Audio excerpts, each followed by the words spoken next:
सर्वेभ्यो नमो नमः। आप सभी का स्वागत है एक बार फिर से आज के इस नए क्लास में। आज का हमारा टॉपिक है शिक्षा समिति एवं शिक्षा आयोग। तो हमारा जो शिक्षा शास्त्री का प्रश्न पत्र है, यहाँ पे अगर आपने पिछले वर्ष के प्रश्न पत्र देखे होंगे और सिलेबस देखा होगा, तो वहाँ पे शिक्षा समितियां और शिक्षा आयोग से प्रत्येक वर्ष कम से कम 1 से 2 क्वेश्चन से पूछे जाते हैं, जिसमें हमारे प्रमुख आयोग है माध्यमिक शिक्षा आयोग, विश्वविद्यालय शिक्षा आयोग, और जो समितियां हैं प्रमुख समितियां, जिसमें फिर वर्धा समिति है और भी कुछ प्रमुख जो समितियां हैं, वहां से प्रत्येक वर्ष क्वेश्चन अभी तक पूछे गए हैं। तो इन सभी को आज हम इस सेशन में पूरा कंप्लीट कर लेंगे। आप लोग साथ में कॉपी अपने पास रख लीजिए, उसमें लिखते भी रहिएगा। सभी आयोग का यहाँ पे सन वगैरह लिखा हुआ है और उसका उपनाम क्या है, उसके अध्यक्ष कौन थे, तो ये सब अधिकतर जो पूछा जाता है वो मैं आपको बता दूंगा क्या क्या ज्यादा इंपॉर्टेंट है, तो उसको आप लोग अपनी कॉपी में लिख लीजिएगा। तो सबसे पहले आयोग या समिति है क्या, इसकी आवश्यकता क्यों पड़ती है हमें, इसके द्वारा क्या कार्य होता है। आप लोग अपना कैमरा ऑफ कर रखिएगा और माइक भी ऑफ रखिएगा सभी। तो देखिए यहाँ पे लिखा हुआ है, स्क्रीन में आपको दिखाई दे रहा होगा, समिति या आयोग। समिति किसे कहते हैं? समिति व्यक्तियों का वह समूह है, यह किसी विशेष हित या हितों की पूर्ति के लिए बनाया जाता है। तो अगर कोई भी हमें कार्य करना है, कोई भी योजना अगर हमें चलानी है, सरकार द्वारा कोई भी अगर योजना बनानी होती है, कुछ भी कार्य करना होता है, तो क्या करते हैं, एक समिति का गठन करते हैं। तो आपने देखा होगा हमारे गांव में भी दुग्ध समिति होती है, महिला समिति होती है, और लघु व्यापार के लिए समितियां बनती हैं। तो ये समितियों से क्या होता है, उस कार्य को मिलके हम लोग करते हैं। समिति में कोई एक अध्यक्ष होता है, उपाध्यक्ष होता है, और इस तरह से काफी लोग वहां पे रहते हैं समिति में। सभी अपना अपना कार्य करते हैं। रोहित जी का कैमरा ऑन है, कौन है रोहित जी? हाँ, तो देखिए समिति समिति के द्वारा क्या करते हैं हम लोग, ये एक दूसरे की समाज के हितों की पूर्ति के लिए हम लोग समिति को बनाते हैं। तो शिक्षा हो या कोई भी क्षेत्र हो, हर किसी क्षेत्र में समितियों का निर्माण किया जाता है। तो ये जो हम समिति किसे कहते हैं वो था, समिति व्यक्तियों का एक समूह है या किसी विशेष हित या हितों की पूर्ति के लिए बनाया जाता है। और इसके बारे में हम लोग परिचित भी हैं, हमारे गांव में भी दुग्ध समिति होती है, रोजगार के लिए समितियां बनती हैं, और विद्यालय में भी आपने देखा होगा एक अतिथि शिक्षक जो होते हैं वो लोग अपनी समिति बनाए रहते हैं। और प्रधानाचार्य समिति होती है, संस्कृत शिक्षकों की एक अपनी अलग समिति होती है। तो तब सभी लोग समिति में रहते हैं, तो उससे क्या होता है ना, किसी भी कार्य को करने के लिए वो कार्य हमारा अच्छे से हो जाता है, जल्दी हो जाता है, और हर किसी के विचारों को वहाँ पे महत्वता दी जाती है। तो ये समिति होती है। जैसे उदाहरण के रूप में चार्ल्स वुड समिति है, अभी इसके बारे में आगे पढ़ेंगे। अब आयोग किसे कहते हैं? आयोग है कोई कर्तव्य या दायित्व किसी व्यक्ति को सौंपने की क्रिया, या इस प्रकार सौंपा हुआ कार्य या दायित्व, अथवा विशेष रूप से कोई अधिकार या प्रपत्र जो इस प्रकार के अधिकार किसी व्यक्ति को किसी पद पर कार्य करने के लिए प्रदान करता है। तो देखिए जो आयोग होता है, आयोग भी समिति की तरह ही होता है। समिति थोड़ा छोटी लेवल पे होती है, लेकिन आयोग क्या होता है, पूरे एक पूरे लेवल पे होता है, मतलब हाई लेवल पे होता है आयोग।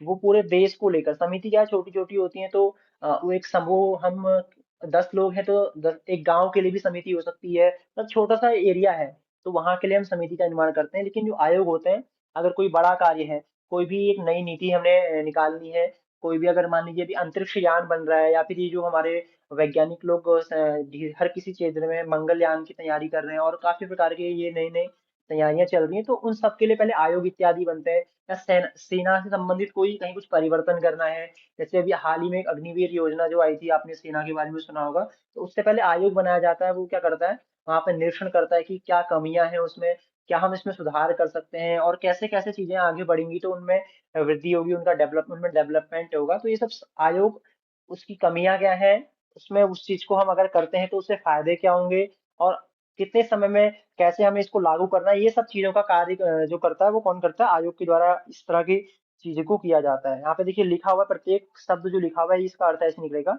कोई कर्तव्य या दायित्व किसी व्यक्ति को सौंपने की क्रिया, या फिर कोई भी ऐसा कार्य जो हमने किसी को दिया हुआ है, वो प्रपत्र या प्रपत्र जो इस प्रकार के अधिकार किसी व्यक्ति को किसी पद पर कार्य करने के प्रदान करते हैं। आयोग में क्या होता है, एक वहां पे अध्यक्ष होता है, साथ में वहां पे उपाध्यक्ष है, उसके साथ में सहायक लोग हैं, वो सब कोई ना किसी क्षेत्र के विशेषज्ञ होते हैं। जैसे विश्वविद्यालय शिक्षा आयोग है, ये माध्यमिक शिक्षा आयोग है, तो जितने भी आयोग हमारे बने हुए हैं, सब जगह या तो कोई आईएएस होगा, वो उसने सारे के सब सभी जगह जो आईएएस है, उसके बाद फिर होता है ना गृह सचिव, जो जितने हायर पोस्ट हैं उन सभी पोस्टों में उसने ड्यूटी कर ली होगी, लास्ट में फिर क्या होगा, उसको समिति का अध्यक्ष बनाया जाता है। या फिर हाई कोर्ट का वकील हो सकता है, उसने काफी समय वहां पे कार्य किया होगा, उसको काफी अनुभव होगा वहां का, उसके बाद ऐसे लोगों को आयोग का अध्यक्ष बनाया जाता है। वो अधिकांशतः कोई प्रशासनिक क्षेत्र से संबंधित होते हैं। तो ये आयोग किसे कहते हैं और समिति किसे कहते हैं, ये आपने जाना। इसके बाद हम आगे अब बात करते हैं स्वतंत्रता से पूर्व हमारे देश में जो शिक्षा के लिए समितियां बनी थी उनके विषय में। स्वतंत्रता से पूर्व यानी कि 1947 से पहले की जो समितियां बनी हुई हैं उनके बारे में, उसके बाद फिर बात करेंगे उसके बाद जो कार्य हुए हैं शिक्षा में। सबसे पहली जो समिति है, इसको आप लोग कॉपी में भी साथ में लिख सकते हैं। सबसे पहले है चार्ल्स वुड समिति। इस समिति का गठन 1854 में चार्ल्स वुड द्वारा किया गया। चार्ल्स वुड एक अंग्रेज सैन्य अधिकारी था। इसने क्या किया, भारत में देखा कि यहाँ की शिक्षा व्यवस्था क्या है, सब जगह इसने निरीक्षण किया। उस टाइम क्या था ना, 1854 से पहले टोटल यहाँ पे भारत में हमारे यहाँ संस्कृत इत्यादि, गुरुकुल परंपरा इत्यादि, ये सब उस टाइम ज्यादा चलता था। तो ये जो आंग्ल शासन जब से हमारे देश में आया, इन्होंने फिर समिति इत्यादि बनाई। अभी मैकाले आपने शिक्षा नीति पढ़ा, वो भी मैकाले भी इसमें कार्य करता है आगे। चार्ल्स वुड समिति के बाद एक मैकाले घोषणा पत्र आता है। तो मैकाले घोषणा पत्र, मैकाले क्या करता है, भारत में जो गुरुकुल परंपरा है, इस तरह की जो भी चीजें चल रही हैं, उन सबको अनुदान देना बंद कर देता है, उन सबको बंद करवा देता है। उसके बाद वो धीरे धीरे आधुनिकीकरण, आंग्ल भाषा का प्रयोग, हर चीज में आंग्ल को इम्पोर्टेंट कर देता है। तो आपने देखा भी होगा, पहले हमारे जितने भी स्वतंत्रता संग्राम सेनानी थे, या फिर जो भी लोग आपने देखे होंगे, गांधी जी हो, जवाहरलाल नेहरू हो, डॉक्टर भीमराव अम्बेडकर जी हो, कोई भी हो, सब लोग वो कहते हैं वकील थे। उन लोगों ने उस टाइम बैरिस्टर की पढ़ाई की थी, एलएलबी की इत्यादि का अध्ययन किया था। तो वो सब इंग्लिश में ही होता था उस समय, जो भी होता था। तो इंग्लिश को इतना महत्व उस टाइम उन्होंने प्रदान किया, जिसको इंग्लिश नहीं आती है वो आने वाले समय में कुछ भी नहीं कर सकता, मतलब इस तरह का एक, वहीं से हमारा भी, आप इस टाइम भी आप देख सकते हैं इंग्लिश काफी इंपॉर्टेंट है। तो ये सब मैकाले की ही शिक्षा नीति, मैकाले की एक कार्य नीति थी। उसने उस समय यह सोचा आगे, उसने केवल उस समय के लिए नहीं सोचा, ये पूरे आगे आने वाला समय कैसा होगा भारत का। तो ये सब कुछ चीज को सोचकर उसने मैकाले घोषणा पत्र, अपना जो घोषणा पत्र है, उसने सब कुछ ये लिख के दिया कि आगे से शिक्षा में यहाँ पे ऐसा करना है।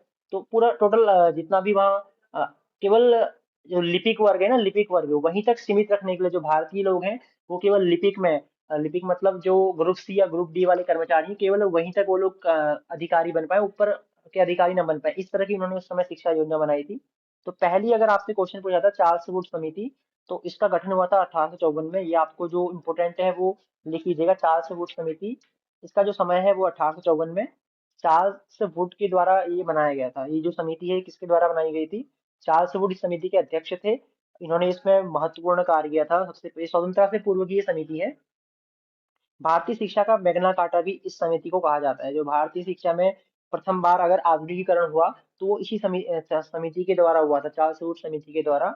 सर चार्ल्स वुड उस समय ब्रिटिश ईस्ट इंडिया कंपनी के बोर्ड ऑफ कंट्रोल के अध्यक्ष थे। उन्होंने भारत की भावी शिक्षा के लिए एक विस्तृत योजना बनाई और भारत के तत्कालीन गवर्नर जनरल लॉर्ड डलहौजी को 1854 में अपना सुझाव पत्र भेजा, जिसे वुड का घोषणा पत्र या वुड डिस्पैच कहा जाता है। तो जो ये चार्ल्स वुड है, इन्होंने क्या किया था, भारत में उस समय भारत की स्थिति, टोटल भारत में सभी जगह चेक किया कि क्या शिक्षा की क्या व्यवस्था है, किस तरह यहाँ पे शिक्षा दी जाती है, विद्यालयों में क्या शिक्षा की परंपरा क्या है, ये सब कुछ चेक करके उसने अपना एक घोषणा पत्र बनाया। और ये उस समय के जो लॉर्ड डलहौजी थे उनको इसने दिया था। तो यहाँ पे देखिए, मेन आपको जो जानना है, जो आपके पेपर में पूछा जा सकता है, वो चार्ल्स वुड समिति, इसका समय क्या है 1854, और इसको भारतीय शिक्षा का मैग्ना कार्टा किसे कहा जाता है, ये भी आपसे पूछा जा सकता है। तो जो इम्पोर्टेंट है इन चीजों को आप लोग लिख लीजिए, वो चार्ल्स वुड समिति, इसका समय, और इसको भारतीय शिक्षा का मैग्ना कार्टा भी कहा जाता है। बाकी इसका जो अध्यक्ष थे वो चार्ल्स वुड ही हैं, तो नाम से ही आपको पता चल जाएगा। इसको वुड का घोषणा पत्र या वुड्स डिस्पैच भी इसको कहा जाता है। तो ये स्वतंत्रता से पूर्व की समिति है। उसके बाद देखिए एक नेक्स्ट इंपॉर्टेंट पॉइंट है, 1857 में कलकत्ता, बम्बई व मद्रास में विश्वविद्यालय खोले गए। तो भारत में जो सर्वप्रथम विश्वविद्यालय खोले गए थे वो कलकत्ता, बम्बई व मद्रास में 1857 में खोले गए थे। ये भी एक इम्पोर्टेंट पॉइंट है, या ये भी वैसे पूछा तो नहीं गया, लेकिन ये शिक्षा से संबंधित है, इसलिए इसको यहाँ पे ले लिया गया है। बस आगे देखिए, हंटर शिक्षा आयोग, ये समिति थी या दूसरा है आयोग है, ये है। इसका गठन 1882 और 83 में किया गया था। हंटर शिक्षा आयोग का उद्देश्य भारत में महिला शिक्षा का विकास करना था। इस आयोग को हंटर कमीशन या भारतीय शिक्षा आयोग भी कहा जाता है। तो आप लोग लिख लीजिए इसको अपनी कॉपी में, भारतीय शिक्षा आयोग और हंटर शिक्षा आयोग का ही उपनाम है। और इसने महिला शिक्षा के लिए शिक्षा के लिए कार्य किया था। और इसका समय क्या है वो भी लिख लीजिए, या इसका स्क्रीनशॉट ले लीजिए आप लोग, जो ये स्लाइड है इसका स्क्रीनशॉट ले लीजिए, बाद में भी आप लोग चाहें तो लिख सकते हैं। तो यहाँ पे हंटर शिक्षा आयोग, इसका समय क्या है, 1882-83। आपको केवल एक ही क्वेश्चन पेपर में केवल 82 भी दे सकता है, ऐसा नहीं कि 83 देगा, दोनों देगा। फिर 1882 देगा तो वो भी आप, आंसर वही होगा, 1882 आ जाए या 83 आए, दोनों में से एक कोई भी हो तो आंसर हो जाएगा। वैसे फर्स्ट वाला देगा वो मेन आंसर होता है। तो हंटर शिक्षा आयोग, इसका जो कार्य था, इसने महिला शिक्षा को बढ़ावा देने के लिए कार्य किया था भारत में। उससे पहले महिलाओं को आपने देखा होगा उतनी ज्यादा शिक्षा के लिए जो जब से भारत में जैसे पुर्तगालियों का, डच, फ्रांसीसी इत्यादि मुगलों का आक्रमण हुआ, इन सबों के बाद क्या हुआ था, जितने भी ये आक्रमण हुए थे तो महिला शिक्षा यहाँ पे काफी कम हो गई थी, स्त्री शिक्षा बहुत ही कम हो गई थी। हाँ, उससे पहले आपने देखा होगा वैदिक काल में तो काफी जो महिलाएं थी उनको शिक्षा दी गई थी, आपने नाम भी काफी सुने होंगे। तो ये यहाँ पे हंटर शिक्षा आयोग का मुख्य कार्य था। तो यहाँ तक अभी तक आपने दो चीजें यहाँ पे, कुछ दो या तीन चीजें ध्यान रखनी है। चार समिति, इसका समय, और इसको मेगना कार्टा भी कहा जाता है भारतीय शिक्षा का। बाकी ये चार इसके अध्यक्ष हैं। इसको वोट का घोषणा पत्र या वोट से डिस्पैच, तो ये समझ जाएंगे, वोट नाम से ही आपको पता चल जाएगा। सेकंड, हंटर शिक्षा आयोग, इसका समय लिख लीजिए 1882 से 83। और इसका नाम है भारतीय शिक्षा आयोग। अभी एक आगे और आएगा, उसका नाम भी शिक्षा आयोग है, इसका नाम भारतीय शिक्षा आयोग है। तो वहां पे कंफ्यूजन होगा, वो मैं आपको आगे क्लियर कर दूंगा। तो इसको आप लोग लिख लीजिएगा कॉपी में। इसके बाद नेक्स्ट स्लाइड में चेंज करना स्लाइड को। अगला देखिए, ये यहाँ तक हो गया फर्स्ट। अब अगले स्लाइड में देखिए, वर्धा शिक्षा योजना। यहाँ से बहुत क्वेश्चन पूछे गए हैं वर्धा शिक्षा योजना के बारे में। लगभग पिछले काफी पेपर्स में आपको क्वेश्चन मिलेंगे वर्धा शिक्षा योजना के बारे में। वर्धा शिक्षा जो योजना है, ये महात्मा गांधी के द्वारा इसको बढ़ावा दिया गया था, वर्धा शिक्षा योजना को। इसका नाम वर्धा शिक्षा योजना क्यों है, पहले सबसे पहले हमें ये जानना होगा। ये महाराष्ट्र में एक वर्धा नामक स्थान है, वहां पे एक सम्मेलन हुआ था। जितने भी उस समय प्रमुख शिक्षा शास्त्री लोग थे, जितने भी लोग शिक्षा का प्रचार प्रसार करने के लिए, या अध्यापक लोग थे जो भी शिक्षा के क्षेत्र में कार्य करते थे, उन सभी को वहां पे बुलाया गया था। और वर्धा वर्धा नामक स्थान है महाराष्ट्र में, एक जिला है वर्धा, तो वहां पे एक सम्मेलन हुआ था, इसीलिए इसको वर्धा शिक्षा योजना के नाम से जाना जाता है। और इसे बुनियादी शिक्षा, क्वेश्चन पूछा था कि बुनियादी शिक्षा किसे कहते हैं, तो ये भी वर्धा शिक्षा योजना को ही, जो वर्धा शिक्षा योजना है उसी का नाम बुनियादी शिक्षा, या वर्धा योजना, नई तालीम, या बेसिक शिक्षा, तो ये सब नाम इसी के हैं। इसका स्क्रीनशॉट आप ले लीजिए। बाकी लिख भी सकते हैं इसको कॉपी में, आप लोगों ने कॉपी वगैरह रखी होगी अपने पास।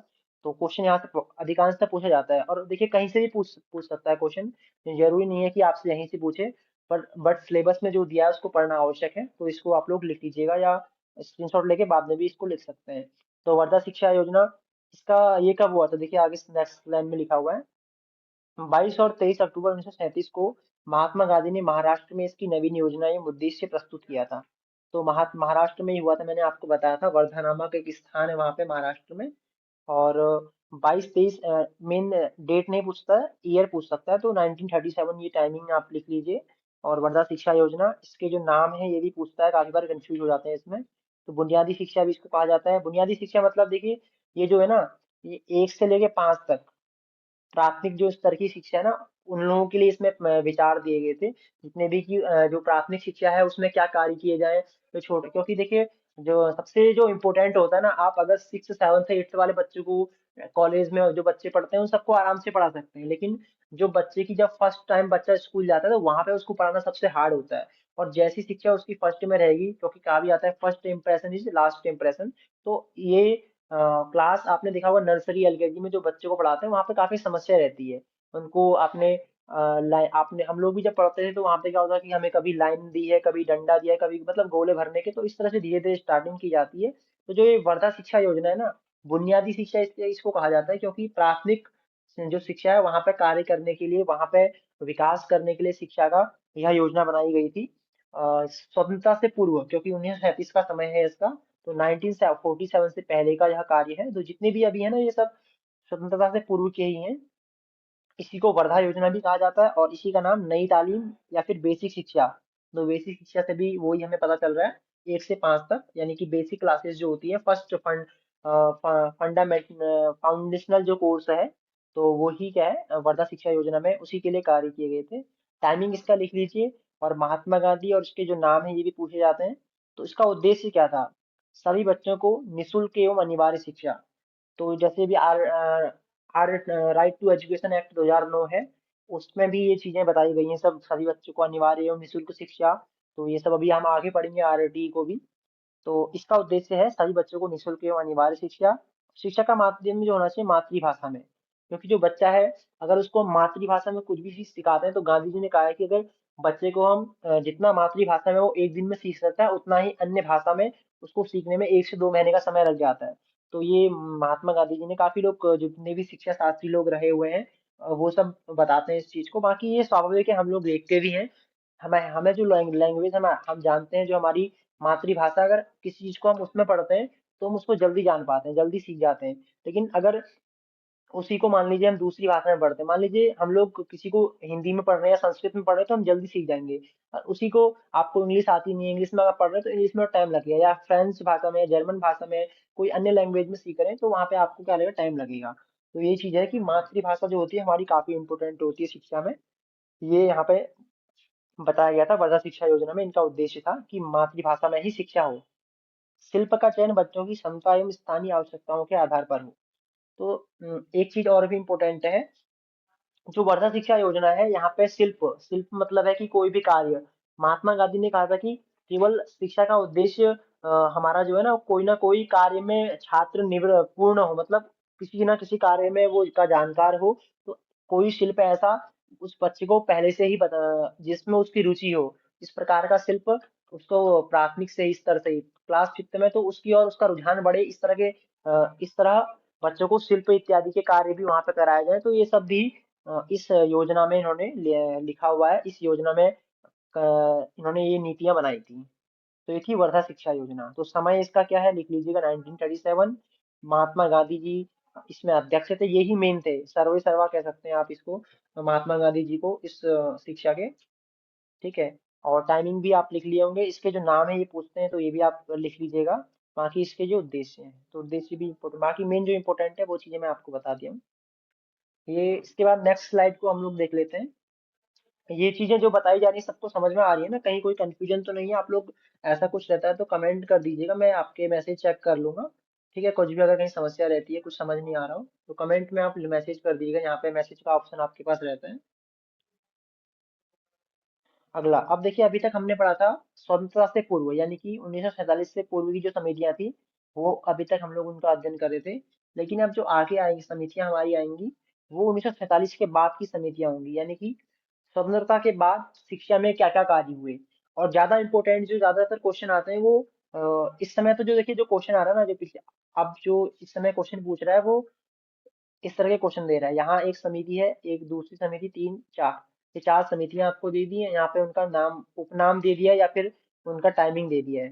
ठीक है, चार समिति यहाँ है और चार वो दे दिए हैं। अब आपको क्या करना है, इसमें से मिलान करना है। इस तरह के क्वेश्चन आपको दिए जा रहे हैं, या फिर आपको दे देगा, पहला देगा, यहाँ पे लिख दिया वर्धा शिक्षा योजना जो है, वर्धा शिक्षा योजना के जो अध्यक्ष हैं, या फिर इसमें मुख्य है, वो है महात्मा गांधी। पहली लाइन में यानी अधिकथन दे दिया आपको, यह है अधिकथन, वर्धा शिक्षा योजना महात्मा गांधी। ठीक है, महात्मा गांधी क्या है, इसके अध्यक्ष हैं। और दूसरा जो कारण दिया, इसका कारण दिया कि यह जो शिक्षा योजना है, यह छोटे बच्चों में या बेसिक क्लासेस के लिए थी। तो यहाँ पे ये बेसिक, इसको बेसिक शिक्षा योजना के नाम से भी जाना जाता है, या तालीम, नई तालीम के नाम से भी जाना जाता है। तो एक दिया आपको अभिकथन, दूसरा दे दिया कारण। अब नीचे ऑप्शन देगा कि अभिकथन और कारण दोनों सही है, या केवल अभिकथन सही है, या केवल कारण सही है। तो फिर आपको दोनों को देखना होगा। अगर आप अच्छे से पढ़े होंगे, उसके बारे में आपको पता होगा, तो आप उसको बता देंगे। तो ऐसा अगर क्वेश्चन आएगा, तो यहाँ पे तो मैंने जो बताया इसमें दोनों सही रहेगा। वर्धा शिक्षा योजना जो है महात्मा गांधी से संबंधित है, और बेसिक शिक्षा योजना भी हम उसको कहते हैं। लेकिन इसके बदले मान लीजिए वहां पे इसने चेंज भी कर देता, नीचे दे देता कि आपको वर्धा शिक्षा, यहाँ ऊपर दिया महात्मा गांधी, नीचे आपको बोल रहा है ये कक्षा, ये माध्यमिक स्तर के लिए, मान लीजिए यहाँ पे इसने दिया कि ये माध्यमिक स्तर के लिए इसमें कार्य किए गए थे। अब यहाँ पे क्या होगा, अभिकथन तो सही है लेकिन कारण क्या है, गलत है। तो आपको ऑप्शन कौन सा चूज करना होगा, अभिकथन सही है लेकिन जो कारण है वो क्या है, गलत है। तो इस तरह के क्वेश्चन ज्यादा इस समय पूछे जा रहे हैं। केवल एक वन टाइप आंसर नहीं आया, वन टाइप के क्वेश्चन नहीं आ रहे। वहां पे आपको एक साथ में 4 से 5 क्वेश्चन एक ही साथ पूछ लिए जा रहे हैं, तो आपको भी सभी को अच्छे से पढ़ लेना है। स्वतंत्रता से पूर्व वाली है उनको भी पढ़ लेना है, स्वतंत्रता से जो बाद की समितियां हैं उनका भी आपने अध्ययन कर लेना है। तो अभी इसमें देखिए विकल्प एक इस प्रकार का और मिलता है। अब मान लीजिए एक तो मैं आपको ये बताया, दूसरा पहला जो विकल्प होता है उसमें होता है कि अभिकथन और कारण दोनों सही हैं, ठीक है, अभिकथन और कारण दोनों सही हैं। और दूसरा जो होगा उसमें रहेगा कि अभिकथन क्या है, गलत है, कारण क्या है, सही है। तीसरे में रहेगा अभिकथन सही है, कारण क्या है, गलत है। और चौथा जो विकल्प है उसमें दिया रहेगा कि अभिकथन जो है वो कारण की व्याख्या कर रहा है, जो कारण है वो अभिकथन की व्याख्या कर रहा है। ठीक है, कारण क्या है, जो कारण है वो अभिकथन की व्याख्या कर रहा है, कारण है अभिकथन की व्याख्या कर रहा है। ठीक है, ये चौथे ऑप्शन में दिया है। तो आपको आंसर क्या देना है, चौथा वाला आपको आंसर देना है, क्योंकि अधिकथन वहां पे कारण की व्याख्या कर रहा है। और वैसे ऊपर वाला जो अभिकथन और कारण दोनों सही है, लेकिन आपको अभिकथन कारण वाले में क्या है ना, मेन हमको देखना होता है कि जो अभिकथन मतलब जो ऊपर आपको दिया जा रहा है वो नीचे कारण से उसकी व्याख्या हो रही है या नहीं हो रही है, तो ये भी हमको चेक करना होता है। अभी कोई क्वेश्चन होगा तो लास्ट में एक मैं आपको उसका एग्जाम्पल भी दे दूंगा। बाकी इस तरह के क्वेश्चन से ज्यादा पूछे जाते हैं, तो आपको सभी देखना है, स्वतंत्रता से पूर्व वाली भी, स्वतंत्रता से बाद वाली भी। अब देखिए स्वतंत्रता से बाद वाली सबसे इंपॉर्टेंट है, अब जो आ रही है सब इंपॉर्टेंट है, वेरी वेरी इंपॉर्टेंट है। इसको आप लोग अच्छे से लिख लीजिएगा, अच्छे से समझ लीजिएगा। और अगर समझ में नहीं आएगा तो फिर दोबारा भी पूछ लीजिएगा, ठीक है। हो सकता है कि आपको कलर में कोई समस्या तो नहीं है ना जो स्लाइड्स हैं, वरना मैं कलर इनका चेंज करवा दूंगा, क्योंकि ये ब्लैक व्हाइट वैसे सही है, ब्लैक व्हाइट तो दिखने में सही होता है इसलिए बनाया गया है। स्वतंत्रता के बाद की जो सबसे पहली समिति है वो है, आप लोग लिख लीजिए कॉपी में चाहे तो, सबसे पहली जो समिति है वो है राधा कृष्णन समिति नहीं, आयोग है ये, राधा कृष्णन आयोग, डॉक्टर सर्वपल्ली राधाकृष्णन आयोग। इसके देखिए उपनाम भी हैं और नाम भी। देखिए एक चीज समझिए, जो भी उस समिति का अध्यक्ष होगा उसके नाम से भी वो समिति जानी जाती है। अभी आगे आप और भी समितियां पढ़ेंगी, सभी जगह ऐसा होगा, जो उस समिति का अध्यक्ष होगा उसके नाम से भी उस समिति को हम जानते हैं। और उसने जो कार्य किया है उससे भी हम उस समिति को जानते हैं। तो इसी तरह जो ये पहली वाली समिति है इसका नाम विश्वविद्यालय आयोग भी है और राधा कृष्ण आयोग भी है। ठीक है, कॉपी में लिख सकते हैं विश्वविद्यालय आयोग ऑब्लिक राधा कृष्ण आयोग, या फिर सर्वपल्ली आयोग भी ऐसे भी आपको दे सकता है। इसी का नाम क्या है, विश्वविद्यालय आयोग भी है, इसी का नाम क्या है, राधा कृष्ण आयोग भी है। तो इसको मैं थोड़ा जूम कर लेता हूँ और खाली यही आपको दिखे। हाँ, तो राधा कृष्ण आयोग, इस समिति का गठन 1948 से 49, वेरी इंपॉर्टेंट है, सन भी इसका, इसमें जितना भी चीज है सब वेरी वेरी इंपॉर्टेंट है। तो कुछ भी आप अंडर एस्टिमेट मत कीजिएगा, यहाँ से कुछ भी मत छोड़िएगा। तो राधा कृष्ण आयोग, इसका समय क्या है, 1948 49, 1948 भी लिख लेंगे कोई दिक्कत नहीं है। 1940 जैसे हमारा जो सेशन चलता है क्लास में विश्वविद्यालय में, तो उसलिए हम उसके जैसे 2023 24 24 25, तो इसी तरह जो समिति है 1948 49, 2 समय 2 साल, इसीलिए हम लोग वहाँ पे सेशन में लिखते हैं। तो 1948 भी आपको दिया होगा तो वो भी सही होगा, अधिकतर आपको 48 ही मिलेगा। तो 48 49 दोनों साथ में लिख लीजिएगा। पहले आपने लिखना है राधा कृष्ण आयोग, उसका समय लिखना है 1948 49। उसके बाद क्या इसने कार्य किया, इस आयोग द्वारा विश्वविद्यालय अनुदान आयोग यूजीसी की स्थापना की गई। विश्वविद्यालय शिक्षा के माध्यम, अवधि और पाठ्यक्रम के बारे में सुझाव प्रस्तुत करना। राधाकृष्ण आयोग को विश्वविद्यालय शिक्षा आयोग के नाम से भी जाना जाता है। देखिए यहाँ पे वैसे ना जो यह विषय है बहुत ही सारगर्भित है, बहुत ही बड़ा है, बहुत ही संक्षिप्त है। केवल मैं यहाँ पे सूक्ष्म रूप से लिया हूँ कि जो पेपर में पूछेगा तो आप उसका आंसर दे सकते हैं। बहुत ही कम मैंने यहाँ पे लिया है, केवल जो इम्पोर्टेंट है वही मैं यहाँ पे बस आप लोगों के लिए लिया हूँ। तो जितना है ये सब आपको अच्छे से पढ़ ही लेना है, इसमें से कुछ भी नहीं सोचना है, कुछ भी नहीं छोड़ना है, ठीक है। तो इसको चाहे तो आप लिख लीजिएगा, राधा कृष्ण आयोग, इसका जो समय है 1948 49 इसका समय है। और इसको ही हम विश्वविद्यालय शिक्षा आयोग के नाम से भी जानते हैं। इसने जो कार्य किया था वो विश्वविद्यालय स्तरीय शिक्षा पे कार्य किया था। विश्वविद्यालय शिक्षा स्तरीय मतलब हम लोग जैसे ग्रेजुएशन है, पोस्ट ग्रेजुएशन है, शोध है, ये सभी जो भी हायर लेवल की जो स्टडी है वहां पे इसने कार्य किया था, किसने, विश्वविद्यालय आयोग ने। तो विश्वविद्यालय जो यूजीसी है ना, अभी हमारा जो नेट का एग्जाम होता है या फिर जो भी इस तरह के एग्जाम्स होते हैं पीएचडी वगैरह के हाई लेवल के जो एग्जाम्स होते हैं, यूजीसी नेट एनटीए जो अभी आपके एग्जाम्स करा रहा है वो भी इसी की एक संस्था है। नेशनल टेस्टिंग एजेंसी, तो यूजीसी यूनिवर्सिटी ग्रांट्स कमीशन इसको हम बोलते हैं। हिंदी में इसका नाम है विश्वविद्यालय अनुदान आयोग। इसके बारे में हम अभी आगे अलग से भी पढ़ लेंगे। बाकी इसकी स्थापना भी इसी समिति की अनुशंसा पे हुई थी। जो आयोग या समितियां होती हैं वो बताती हैं कि ऐसा कार्य करेंगे तो इससे क्या होगा, इस चीज में और भी वृद्धि होगी या इस चीज का विकास होगा, तो इसीलिए आयोग का निर्माण किया जाता है, वो मैं अभी आपको बताया था। तो इसका नाम भी आपको पता चल गया होगा और इसका समय आपको पता चल गया होगा और इसका जो कार्य है वो भी मैंने आपको बता दिया है। बाकी तो देखिए वैसे बहुत ही विस्तृत यह विषय है। इन्होंने 20 एक पूरा शोध लिखा हुआ है, जैसे हमारा संविधान होता है उसी तरह काफी भाग, कुछ भाग हैं इसके भी, जो इसने एक अपना डॉक्यूमेंट बनाया होगा। गूगल में आपको अगर आप डालेंगे तो वहां पे भी मिल जाएगा। जो भी समिति ने जो जो आवेदन दिया था कि क्या क्या कार्य शिक्षा में करने चाहिए, उच्च शिक्षा में, और पूरा एक उसमें लगभग 5 से 10 अध्याय हैं उसमें, फिर वो भी पार्ट्स में बटा हुआ है। तो वो काफी बड़ा है, तो उतना आपको नहीं जानना है भी, वो सब आप जब बीएड में पढ़ेंगे, तो बीएड के फर्स्ट ईयर में आप आ जाएंगे, फर्स्ट ईयर में तो आपको वहाँ खुद ही पढ़ाया जाएगा जितना भी इम्पोर्टेंट होगा। अभी इंट्रेंस के लिए केवल आपको जानना है विश्वविद्यालय आयोग, इसका ही नाम है राधा कृष्ण आयोग, और इसका जो गठन हुआ था 1948 में हुआ था। और इसका जो मुख्य कार्य है वो विश्वविद्यालय स्तरीय शिक्षा पर कार्य करना था। तो ये था विश्वविद्यालय शिक्षा आयोग। इसको देखिए राधा कृष्ण आयोग के नाम से भी जाना जाता है, लिखा भी है यहाँ पे। तो ये है फर्स्ट वाला आयोग।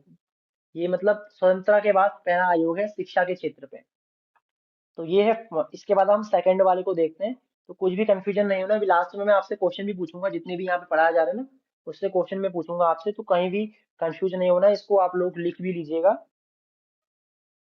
अब आइए सेकंड आयोग जो है, दूसरा जो आयोग बना था स्वतंत्रता के बाद, और ये भी वेरी वेरी इंपॉर्टेंट है। सारे क्वेश्चंस आपको यहीं से मिलेंगे, इन्हीं आयोगों से मिलेंगे। पहला ये जो 3 आयोग अभी आएंगे, 3 के 3 आयोग प्रत्येक वर्ष आपको प्रश्न देते हैं, प्रत्येक वर्ष आपका ये 4 नंबर फिक्स है इनमें, ठीक है, ये अगर आपको आ गए तो ये पक्का आना है। मान लीजिए कुछ ऐसा क्वेश्चन है, कुछ बाहर से आ गया, लेकिन ये हमेशा आएगा और पक्का आएगा। मुदालिया शिक्षा आयोग। अब इसका नाम माध्यमिक शिक्षा आयोग भी है, लिख लीजिए साथ ही में। अभी इसमें आगे दिया भी होगा, माध्यमिक शिक्षा आयोग को ही मुदालिया शिक्षा आयोग कहते हैं, माध्यमिक शिक्षा आयोग। अब क्यों इसका नाम मुदालिया और माध्यमिक क्यों है, तो इसका रीजन मैं आपको बताया था। इसके जो अध्यक्ष हैं वो हैं डॉक्टर लक्ष्मण स्वामी मुदालियर, यहाँ पे नाम लिखा हुआ है देखिए, डॉक्टर लक्ष्मण स्वामी मुदालियर, ये इसके अध्यक्ष हैं। ये जो अध्यक्ष होते हैं उन्हीं के नाम पर भी आयोग का नाम होता है। कोई भी जैसे अभी जो 2020 हमारी जो शिक्षा नीति है वो भी हमने पढ़नी है आगे उसको भी हम पढ़ेंगे। तो डॉक्टर के कस्तूरी रंगन है उस समिति के अध्यक्ष है। जब कोई भी समिति, कोई भी जैसे नीतियां कोई बनाई जाती हैं तो आयोग का गठन होता है, तो शिक्षा नीति के लिए भी सभी के लिए आयोग का गठन होता है। तो ऐसी जो माध्यमिक शिक्षा आयोग है, इसके जो अध्यक्ष थे वो कौन थे, डॉक्टर लक्ष्मण स्वामी मुदालियर। इसीलिए हम इसको मुदालियर शिक्षा आयोग भी कहते हैं, और माध्यमिक शिक्षा आयोग इसलिए कहते हैं, इसने जो कार्य किए थे वो माध्यमिक स्तर की शिक्षा के ऊपर किए थे। तो माध्यमिक स्तर पे हमारा जो क्लास 9th से लेके हमारा 12th तक है, तो यहाँ तक लगभग इसने कार्य किए थे। 9th 10th 11 8 6 7 8 9 10 11 12 तो सभी माध्यमिक में आ जाता है। पूर्व माध्यमिक, उच्चतर माध्यमिक, तो high school, senior high school है, सेकेंडरी, तो ये सब इसमें आ जाता है। तो इसने जो कार्य किया था माध्यमिक शिक्षा पे किया था, इसलिए हम इसको माध्यमिक शिक्षा आयोग कहते हैं। और इसके जो अध्यक्ष हैं वो है डॉक्टर लक्ष्मण स्वामी मुदालियर, इसलिए इसका नाम क्या है, मुदालियर आयोग। तो दो नाम इसके हैं, मुदालियर शिक्षा आयोग और माध्यमिक शिक्षा आयोग। अब इसका समय, समय और नाम वेरी इंपॉर्टेंट है। 1952 1953, तो याद कीजिएगा। देखिए पहला जो आयोग था वो 1948 में, और दूसरा है जो आयोग है माध्यमिक शिक्षा आयोग, ये 1952 में। इसे माध्यमिक शिक्षा आयोग भी कहा जाता है। लिखा वो ये देखिए इंपॉर्टेंट है, मैं पहले ही आपको बता दिया हूँ। इस समिति के द्वारा केवल माध्यमिक शिक्षा पर ही विचार किया गया। डॉक्टर लक्ष्मण स्वामी मुदालियर की अध्यक्षता में माध्यमिक शिक्षा आयोग की स्थापना की। तो ये केवल इम्पोर्टेंट है, यहीं से आपको क्वेश्चन आने हैं, इसलिए सही लिखा गया है। बाकी विस्तृत रूप से इतना ज्यादा, बहुत ज्यादा अध्ययन करने की जरूरत नहीं है। तो ये इतना अगर आप समझ रहे हैं तो समझ लीजिए क्वेश्चन आपका जो आएगा यहाँ से हो जाएगा। एक बार मैं दोबारा इसको रिपीट कर देता हूँ। दूसरे आयोग का नाम है माध्यमिक शिक्षा आयोग या फिर मुदालिया शिक्षा आयोग।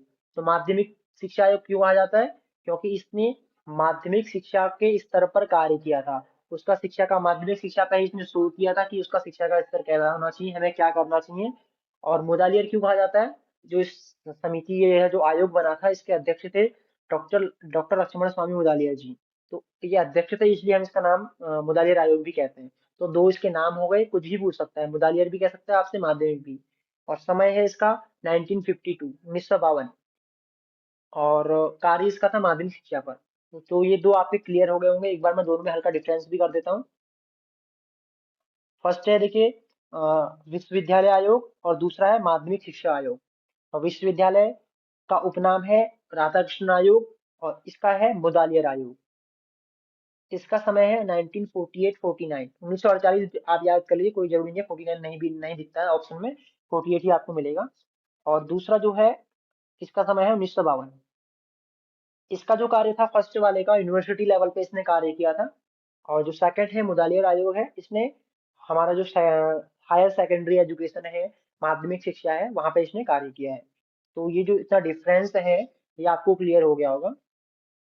इसके बाद हम जो नेक्स्ट आयोग है उसमें बढ़ते हैं। अगर कहीं कुछ कंफ्यूजन है, कुछ क्वेश्चन है, तो कमेंट आप लोग कर दीजिएगा, मैं कमेंट आप सभी का चेक कर रहा हूँ। कोई भी कहीं पे भी मुझे ऐसा कुछ भी इशू लगता है, तो आप अवश्य मैसेज कर दीजिएगा यहाँ पे, ठीक है।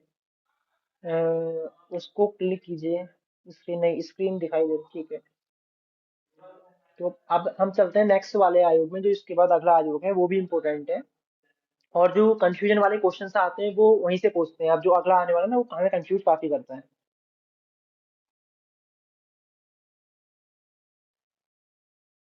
हाँ, ये देखिए, दिख रहा होगा आपको। जूम में कर लेता हूँ अभी। तो तीसरा जो आयोग है, इसका नाम है कोठारी आयोग। देखिए, अध्यक्ष हैं जो इसके थे, डॉक्टर दौलत सिंह कोठारी थे इस आयोग के अध्यक्ष। आप नाम लिख सकते हैं।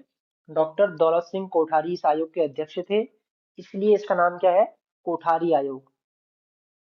ओके, कोठारी आयोग हम इसको क्यों कहते हैं, डॉक्टर दौलत सिंह कोठारी जी क्या थे, इसके अध्यक्ष थे। और इसका जो दूसरा नाम या उपनाम है वो क्या है, तो इसको शिक्षा आयोग के नाम से भी जाना जाता है। जो कुठारी आयोग है ना, इसको दूसरा जो, जैसे फर्स्ट वाले का विश्वविद्यालय शिक्षा आयोग था, दूसरे वाले का माध्यमिक शिक्षा आयोग था, इसका शिक्षा आयोग भी है, इसको राष्ट्रीय शिक्षा आयोग या फिर शिक्षा आयोग, ठीक है, इसको लिख लीजिएगा, राष्ट्रीय शिक्षा आयोग या फिर शिक्षा आयोग। तो सभी के दोनों नाम आपको पता होने चाहिए, सभी का समय आपको पता होना चाहिए, सभी का जो कार्य है वो नाम अगर पता है तो नाम से ही कार्य आप उसको पता कर लेंगे, समझ जाएंगे। तो अब एक बार क्या लिखा होगा हम पूरा, किसका, हाँ, डॉक्टर दौलत सिंह कोठारी। जो इसके अध्यक्ष थे वो थे डॉक्टर DS कोठारी, यहाँ पे लिखा हुआ है, देखिए। यहाँ पे लिखा हुआ देख रहे हैं, आपको दिख रहा होगा, डॉक्टर दौलत सिंह कोठारी इसके अध्यक्ष थे। और इसका जो समय है 1964, 1964 इसका समय है। और इसको जो, इसका जो उपनाम है वो है राष्ट्रीय शिक्षा आयोग। इससे पहले मैंने आपको एक बताया भी था, जब आपने, जो लोग क्लास में फर्स्ट से ज्वाइन होंगे, भारतीय शिक्षा आयोग पहले भी एक गठन हुआ था, जिसने महिला शिक्षा पर कार्य किया था। वो डिस्पैच पढ़ाया था मैंने, उसके बाद पढ़ाया था। तो कमेंट में बताइए उसका नाम वो क्या था, जो मैंने अभी आपको इससे पहले बताया भी था वहां पे, भारतीय शिक्षा आयोग उसको, उसका उपनाम था। तो वहीं पे हम लोग काफी बार कंफ्यूजन हमको होता है। तो जिसको पता है कमेंट में बताइए, पहले हम इसको पढ़ लेते हैं, फिर बाकी विस्तृत रूप से मैं और बता दूंगा उसके बारे में आपको। हाँ, डॉक्टर दौलत सिंह कोठारी इसके अध्यक्ष थे, और इसका जो गठन हुआ 1964 में, इसका गठन हुआ है। इस आयोग का गठन 1964 में किया गया। इसमें सामाजिक उत्तरदायित्व और नैतिक शिक्षा पर ध्यान दिया गया। स्कूली शिक्षा प्रणाली को नया आकार व नई दिशा के उद्देश्य से इस आयोग का गठन किया गया था। इसे राष्ट्रीय शिक्षा आयोग के नाम से भी जाना जाता है। कोठारी आयोग ने प्राथमिक शिक्षा के क्षेत्र में बड़े सुधार की सिफारिश की थी। आयोग द्वारा की गई कुछ सिफारिशों को राष्ट्रीय शिक्षा नीति 1968, वेरी वेरी इंपॉर्टेंट है, अभी बताऊंगा क्या कहना चाह रहे हैं यहाँ पे। राष्ट्रीय शिक्षा नीति 1968 में शामिल किया गया था। आयोग ने एक त्रिभाषा सूत्र प्रस्तावित किया, जिसका शिक्षा के निम्न माध्यमिक स्तर पर पालन किया जाना है। उस सूत्र के अनुसार एक बच्चे को निम्नलिखित भाषाएं सिखाई जानी चाहिए। तो इसका देखिए, ज्यादा हो जाएगा एक साथ, तो थोड़ा थोड़ा करके मैं आपको बता देता हूँ। देखिए, जो दौलत सिंह कोठारी जो अध्यक्ष थे, इन्होंने जो यह, जो हमारा राष्ट्रीय शिक्षा आयोग है, इसने यहाँ पे लिखा हुआ है प्राथमिक, लिखा हुआ है ना, अभी आपने देखा होगा प्राथमिक शिक्षा आयोग यहाँ पे लिखा हुआ है। लेकिन एकमात्र यह एक ऐसा आयोग है जिसने विश्वविद्यालय, माध्यमिक और प्राथमिक सभी जगह ध्यान दिया है इसने। केवल प्राथमिक ही नहीं, सभी प्रकार की जो शिक्षाएं हमारे देश में होती हैं, हम लोग वो प्री लेवल हो या हायर लेवल हो या यूनिवर्सिटी लेवल हो, सभी प्रकार का शिक्षा का जो स्तर है, त्रिस्तरीय जो हमारी शिक्षा प्रणाली है, तो सभी जगह इसने ध्यान दिया है। सभी के बारे में कहाँ पे क्या चीजें बदलाव होनी चाहिए, कहाँ पे क्या होना चाहिए, तो सभी कुछ इसने लिखा हुआ था अपने जो इसका जो डॉक्यूमेंट है। अगर आप उसको देखेंगे तो वहां पे आपको मिल भी जाएगा ये चीजें। गूगल में सर्च करेंगे तो पीडीएफ आपको मिल जाएगा।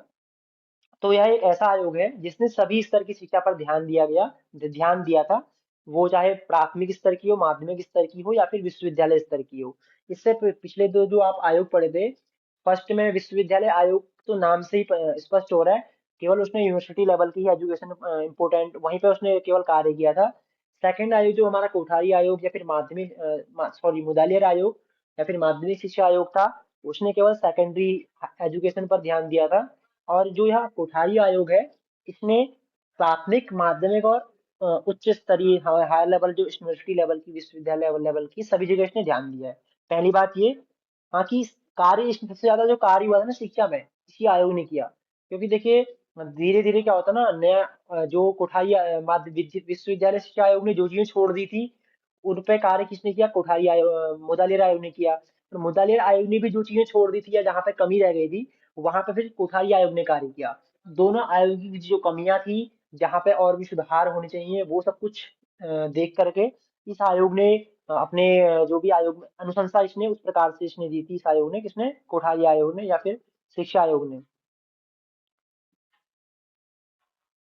कोठारी आयोग ने प्राथमिक शिक्षा के क्षेत्र में बड़े सुधार की सिफारिश की। तो प्राथमिक शिक्षा और माध्यमिक शिक्षा इसने सभी में किया था, लेकिन प्राथमिक शिक्षा पर भी इसने विशेष ध्यान दिया था अपना।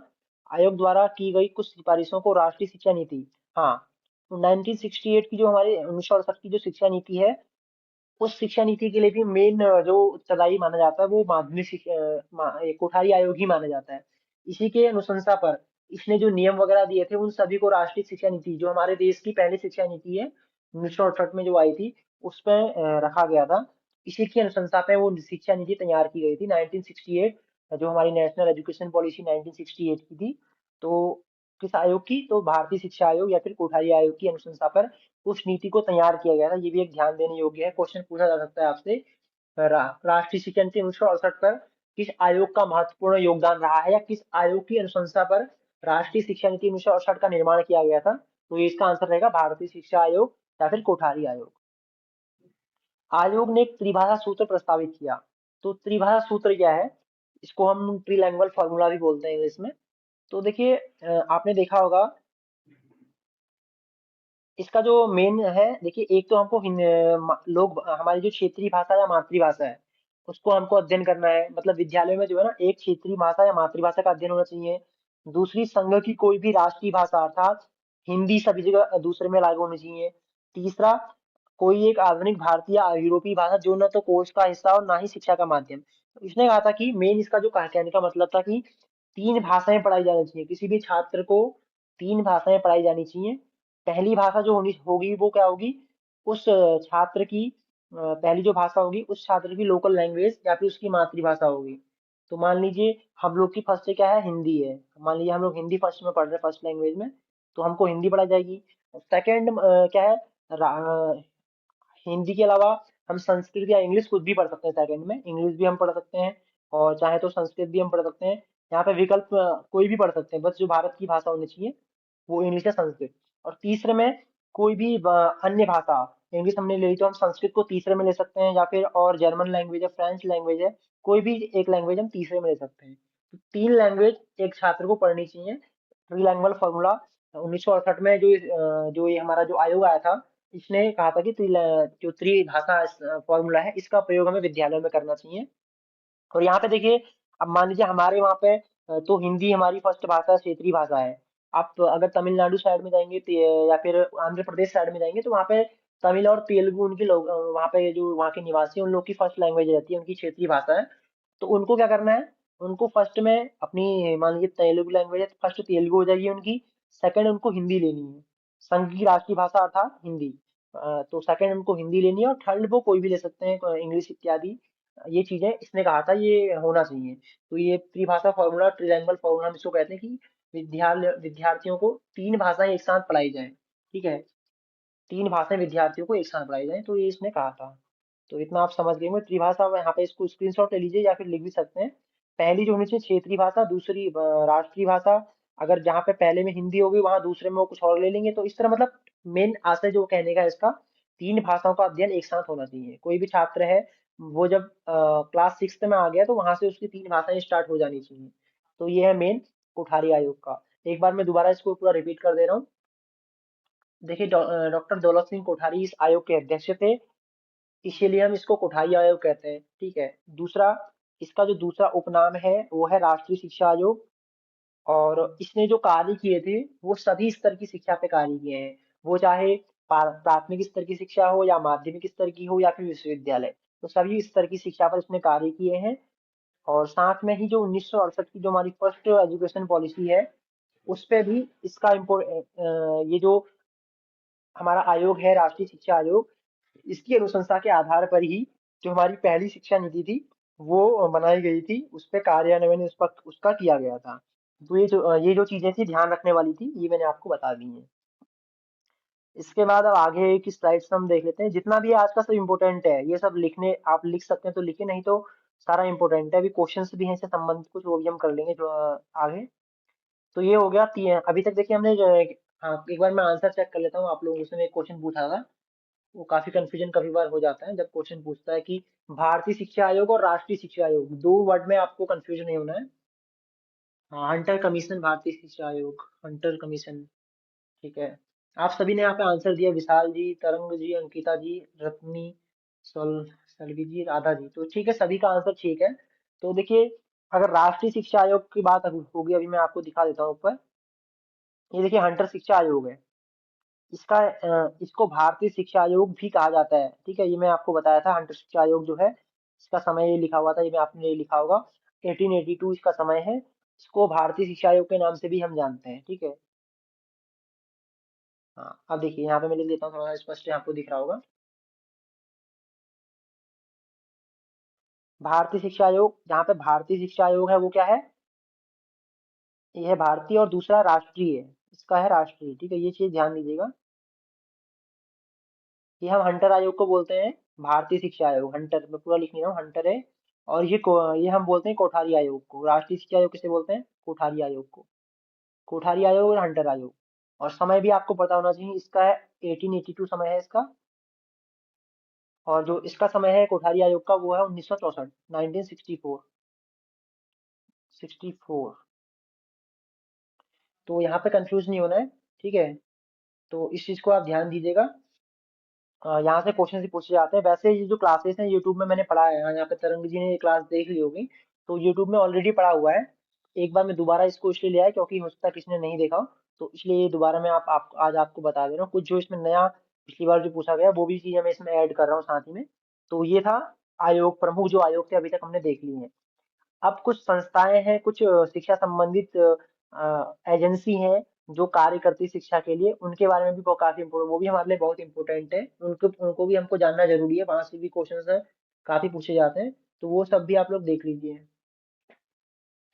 एनसीईआरटी, आप सभी लोग सिक्स सेवन्थ एट्थ की जो क्लास में जब बुक्स जो पढ़ते होंगे, वो हिंदी की हो, सोशल साइंस की हो, अभी 11th 12th की जो बुक्स होती है, सब एक कौन इनका निर्माण करता है, तो एनसीईआरटी ही इन सभी किताबों का निर्माण करती है। ये एक भारत हमारे देश की एक ऐसी संस्था है जो पुस्तक से लेके शिक्षा से संबंधित जितने भी महत्वपूर्ण कार्य हैं यहाँ पे अभी लिखे हुए हैं। ज्यादा मैं विस्तृत नहीं बताऊंगा क्योंकि उतना नहीं पूछता, बस इसका क्वेश्चन पूछता है। इसका हिंदी में नाम क्या है वो ध्यान आप दीजिएगा। राष्ट्रीय शैक्षिक अनुसंधान एवं प्रशिक्षण परिषद, और इंग्लिश में भी national council of educational research and training. NCERT का फुल फॉर्म क्या है, फुल फॉर्म ऐसे पूछेगा नहीं लेकिन हिंदी का पूछता है। हिंदी में मान लीजिए आपको दे देगा यहाँ पे एक साइड एनसीईआरटी, उस साइड फिर एक साइड दे देगा आपको यूजीसी, एक साइड नेट दे दिया और एनआईपी नीपा दे दिया, चार उस साइड में फिर आपको सभी का हिंदी में नाम दे दिया, तो उसमें काफी बार कंफ्यूज हो जाते हैं क्वेश्चंस में। तो ये पूछता है। तो एनसीईआरटी का हिंदी में नाम है राष्ट्रीय शैक्षिक अनुसंधान और प्रशिक्षण परिषद। अब इसका जो कार्य यहाँ पे लिखे हुए हैं, इसका समय मेन है, ये आप इम्पोर्टेंट है 1961, इसको आप लिख लीजिएगा। राष्ट्रीय शैक्षिक अनुसंधान और प्रशिक्षण परिषद एनसीईआरटी का जो हिंदी में नाम है, और 1961 इसका समय है। अब इसका जो कार्य है वो सब यहाँ पे लिखे हुए हैं। एक स्कूली शिक्षा से संबंधित क्षेत्रों में अनुसंधान करना, बढ़ावा देना, समन्वय करना, मॉडल पाठ्य पुस्तकें, पूरक सामग्री, समाचार पत्र, जर्नल तैयार करना, प्रकाशित करना, शैक्षिक किट, मल्टीमीडिया, डिजिटल सामग्री आदि विकसित करना, ये सब इसके कार्य हैं एनसीईआरटी के। तो ज्यादा उतना क्वेश्चन इससे नहीं आता। मेन क्वेश्चन जो आता है वो इसका हिंदी में नाम क्या है वो आपको पता होना चाहिए, और इसका समय क्या है वो आपको पता होना चाहिए। तो ये रहा एनसीईआरटी। आगे राष्ट्रीय शिक्षक शिक्षा परिषद, ये भी काफी इंपॉर्टेंट है। राष्ट्रीय शिक्षक शिक्षा परिषद, या फिर यहाँ पे राष्ट्रीय अध्यापक शिक्षा परिषद भी हम कहते हैं इसको। शिक्षक के बदले अध्यापक भी हो सकता है कहीं पे, क्योंकि उसका पर्याय ही है वो, समझ सकते हैं आप लोग, अध्यापक। ठीक है, तो अध्यापक में ये है, इसी को बोलते हैं राष्ट्रीय शिक्षक शिक्षा परिषद, या फिर राष्ट्रीय अध्यापक शिक्षा परिषद, national counselling of teacher education. इसका जो कार्य है गुणवत्ता युक्त अध्यापक शिक्षा के लक्ष्य को प्राप्त करना, और इसका उत्तरदायित्व भारतीय शिक्षा प्रणाली के मानक प्रक्रियाएं एवं धाराओं की स्थापना एवं निरीक्षण करना। जितने भी कॉलेज यहाँ पे हमारे भारत में बीएड इत्यादि के चलते हैं, एमएड इत्यादि के चलते हैं, उन सभी को जो मान्यता मिलती है वो इसी से मिलती है। बीएड की जो मान्यता देता है ना वो एनसीटी है ना, ये इसी के द्वारा बीएड की मान्यता मिलती है। और जो बीएड का कोर्स है, जो भी शिक्षण संबंधित कोर्स है, वो सब आईटेप अभी हमारा जो एक नया कोर्स आया हुआ है 4 साल का, तो ये सब जो भी है इनको मान्यता देने का कार्य, इसमें जो नियम बनाता है वो सब एनसीटी, राष्ट्रीय अध्यापक शिक्षा परिषद ही सब जगह इस सब चीज के लिए नियम बनाता है। तो ये भी काफी इंपॉर्टेंट है, यहाँ से भी पूछा जाता है क्वेश्चन। इसका जो नाम है वो आप देख लीजिएगा, और इसका समय 1993 इसका समय है। ये भी काफी इंपॉर्टेंट है। तो इसका कार्य है अध्यापक शिक्षा के लिए कार्य करता है, अध्यापकों का प्रशिक्षण कराना, और विश्व अध्यापकों को कुछ नई तकनीक, बीच बीच में आपने देखा होगा कि अध्यापक लोग ट्रेनिंग में जाते हैं, तो वो सब भी एक इसी के द्वारा आयोजित होती है, जो भी ट्रेनिंग्स वगैरह होती है। तो ये इसके कुछ प्रमुख कार्य हैं। आगे देखिए यूजीसी, यूजी नेट के एग्जाम्स भी काफी लोग एमए के बाद आप लोग देंगे। तो ये जो एग्जाम कराता है यूजीसी, एक संस्था है, यूनिवर्सिटी ग्रांट्स कमीशन। जितने भी हमारे विश्वविद्यालय हैं वो कोई भी हो, स्टेट यूनिवर्सिटी हो, डीम्ड यूनिवर्सिटी हो, या फिर सेंट्रल यूनिवर्सिटी हो, तो सभी यूनिवर्सिटी की जो मान्यता हो रहती है, उनके जो वहाँ पर शिक्षा कैसे चल रही है, शिक्षा का विकास हो रहा है या नहीं हो रहा है, शिक्षा में वो कार्य कर रहे हैं या नहीं कर रहे हैं, वो सब चीज का जो निरीक्षण करती है वो यूजीसी, यह जो संस्था है, विश्वविद्यालय अनुदान आयोग है, यह इसके द्वारा वो किया जाता है। समय है इसका 1956, 1956 इसका समय है। तो इसको आप देख लीजिएगा, लिख लीजिएगा। 1956 इसका समय है, और इसका यह नाम है विश्वविद्यालय अनुदान आयोग। इसका दायित्व है भारत में उच्च शिक्षा के मानकों के समन्वय, निर्धारण और रख रखाव का। इसका जो कार्य है ये मानक इत्यादि संबंधित जितने भी विश्वविद्यालय हैं भारत में, तो सभी को मान्यता इत्यादि का देना का काम सब यही करता है, विश्वविद्यालय अनुदान आयोग। तो ये दो भी आप लोग का क्लियर हो गया होगा। बाकी इस वीडियो को दोबारा से मैं अभी रिकॉर्ड भी हो रहा है, तो यूट्यूब में भी इसके बाद इसको आप लोग मान लीजिए कुछ पूरा नहीं क्लास कर पाते हैं आगे पीछे, तो बाद में यूट्यूब से भी आप देख सकते हैं, कल वहाँ पे भी अपलोड हो जाएगी। आगे देखिए एनसीएफ। अभी एक क्वेश्चन परसों आपने देखा भी होगा, अ, अभी जो पेपर हमने सॉल्व भी किया था वहां पे पूछा था एनसीएफ में कितनी बार परिवर्तन हुआ है, मतलब कितनी बार संशोधन हुआ है। तो वो मैं पिछली बार भी एक पढ़ाया हुआ था। एनसीएफ किसे कहते हैं? नेशनल करिकुलम फ्रेमवर्क, राष्ट्रीय पाठ्यचर्या की रूपरेखा। तो किस तरह से अध्ययन कराना है, अध्ययन इत्यादि में जो नमनीयता होनी चाहिए, वहां पे मौलिकता होनी चाहिए, ये सब जो भी शिक्षण के गुण होते हैं, ये सबका जो कार्य है वो एनसीएफ करता है। इसमें सब लिखा होगा। राष्ट्रीय पाठ्यचर्या की रूपरेखा एक ऐसा दस्तावेज है जिसमें ऐसे विषयों पर चर्चा की गई है कि बालक को क्या और किस प्रकार से पढ़ाया जाना चाहिए, मतलब बच्चों को क्या पढ़ाना है और उसको कैसे पढ़ाना है। ठीक है, ये सब का जो हमें पता चलता है वो कहाँ से पता चलता है? वो जो इसके लिए नियम बनाता है, वो जो संस्था है वो है एनसीएफ, नेशनल करिकुलम फ्रेमवर्क।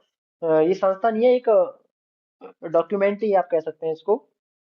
इसमें संशोधन होता है। देखिए सबसे पहला जो आया था 1975 में, फिर 1988 में, फिर सन 2000 में, फिर 2005 में, अभी ये 2023 जो भी है ना ये चल रहा है, अभी कार्य इसमें चल रहा है अभी।